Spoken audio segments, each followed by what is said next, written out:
Hello नमस्कार, कसं आहे सगळी. तर आज आमच्या परसबागेतील सगळी झाडं तुम्हाला दाखवणार आहे.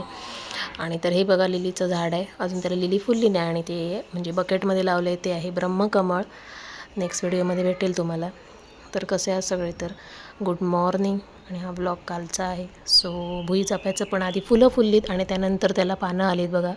सो आधी ती फुलं येतात मग जमिनीवर आणि त्याच्यानंतर त्याला पानं लागतात. सो झूम करून तुम्ही बघू शकता.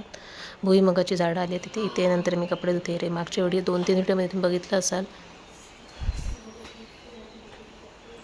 तर इथे पोपळीचे झाड आहेत, जास्वंदीचं झाड आहे, हे आहे काय म्हणतात ते मिरीचं झाड आहे. आणि पाऊस लागत होता सो मी कपडे वाळत थोडे घातलेले, थोडेफार सुकले नाही, सो लगेच आणून ठेवलं स्टँड.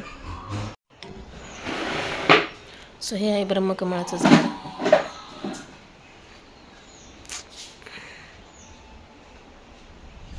आणि बॅकग्राऊंड म्युझिक येतं आहे तुम्हाला, म्हणजे ते जे शेजारी गुरं आहेत त्यांचा आवाज येतो. आणि पाऊस थोडा पडून गेलेला आहे. आणि त्यात केळीचं कडीपत्त्याचं झाड, थोड्या त्यामध्ये चिकूचं पण आहे, पोफळ म्हणजे सुपारीच्या थोडे रोपं लावलेली आहेत.